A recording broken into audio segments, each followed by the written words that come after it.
अस्सलाम वालेकुम।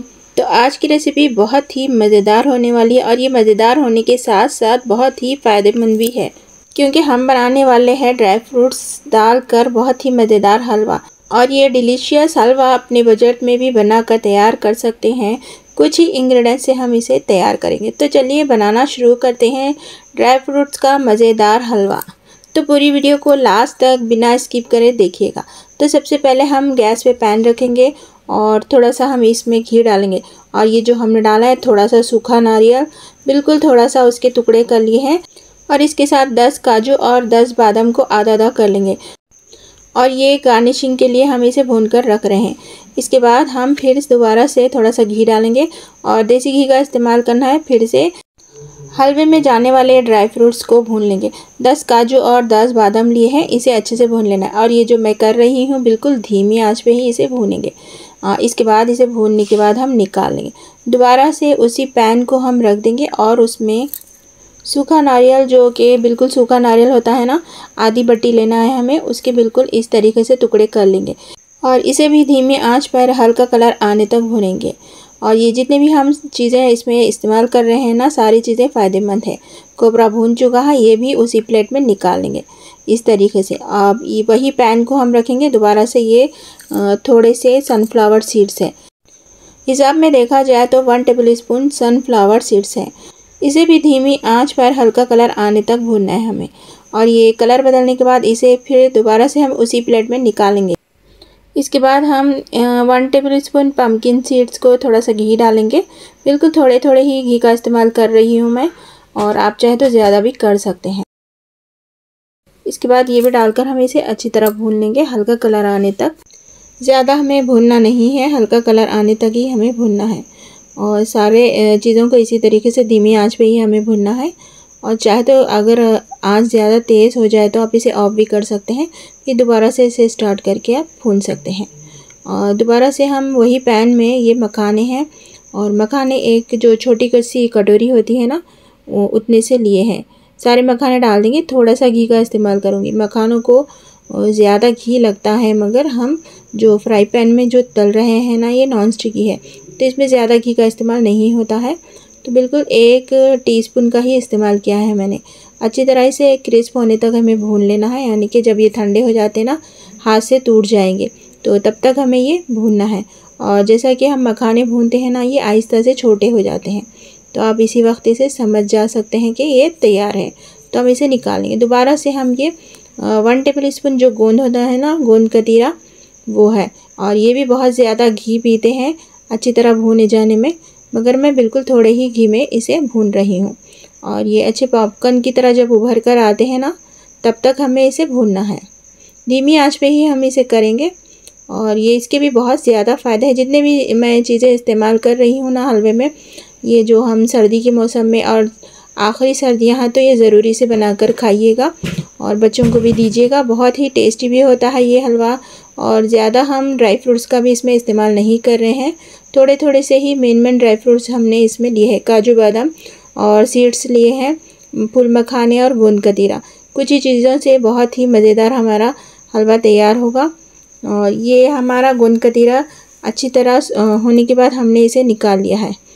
उसी पैन में हम 1 टेबल स्पून देसी घी डालेंगे और 1 कटोरी भरकर इसमें रवा लिया है, यानी कि सूजी। और ये बारीक हो या जो मोटा वाला रवा हो, दो में से कौन सा भी यूज़ कर सकते हैं।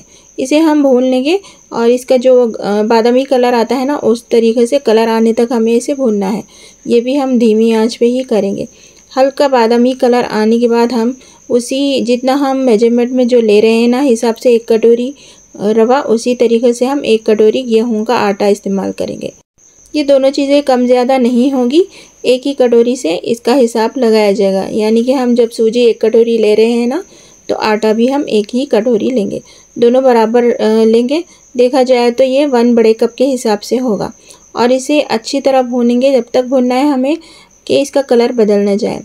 अच्छी तरह बादामी कलर आने तक इसे भूनना है, ताकि ये जो कच्चापन है ना आटे का, वो भी ख़त्म हो जाए। और अच्छे से भूनने से ही हलवे में टेस्ट अच्छा आता है, बहुत ही मज़ेदार बनता है हलवा।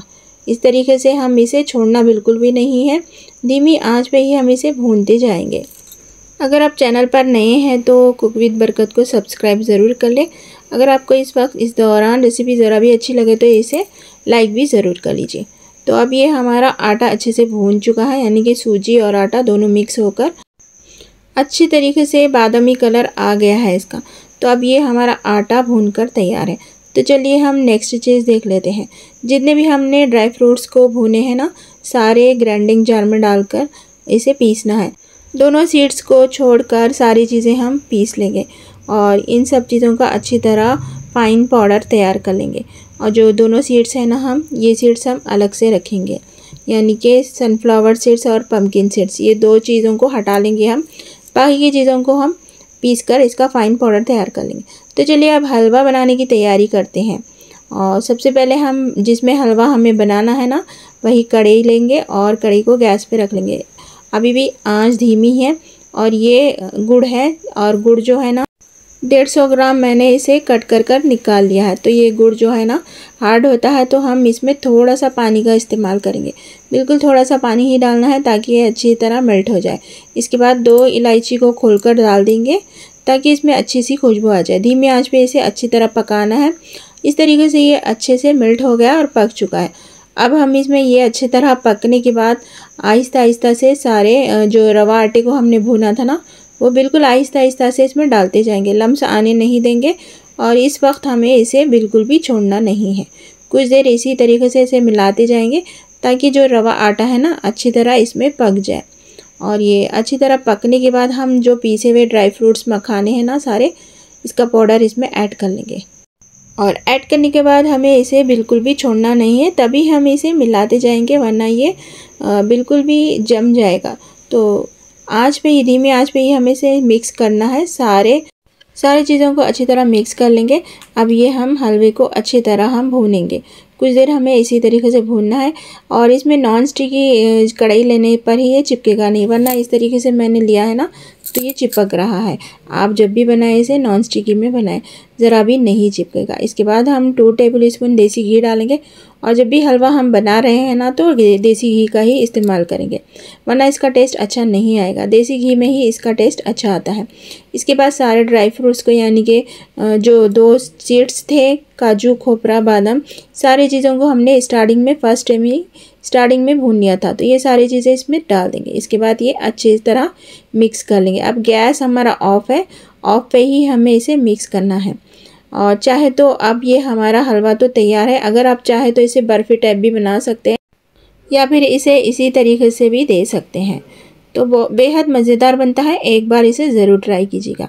बिल्कुल हमारे बजट में भी है, हेल्थी भी है, टेस्टी भी है। तो इसे ज़रूर बनाइएगा और कमेंट में ज़रूर बताइएगा कि आपको हलवे की रेसिपी कैसी लगी। और चैनल पर बने रहें। उम्मीद करती हूँ आपको हलवे की रेसिपी पसंद आई होगी। जैसा कि मैंने कहा ना, बर्फ़ी के टाइप भी आप इसे बना सकते हैं। तो एक बॉल हो या फिर एक ट्रे हो, आप अपने हिसाब से कौन सा भी बर्तन ले सकते हैं। अच्छी तरह इसे डालकर स्पैचुला से दबा दबा कर भी इसके पीसेस कट कर सकते हैं। तो इस तरीके से ये बहुत ही टेस्टी दिखता है। चाहे तो आप उसी तरीके से भी इसे निकाल सकते हैं। तो बनकर तैयार है हमारा मज़ेदार ड्राई फ्रूट्स का हलवा। तो रेसिपी को अपने फैमिली फ्रेंड्स में भी ज़रूर शेयर कीजिए। पूरी वीडियो देखने के लिए आपका बेहद शुक्रिया। तो मिलते हैं नेक्स्ट वीडियो में। अल्लाह हाफिज़।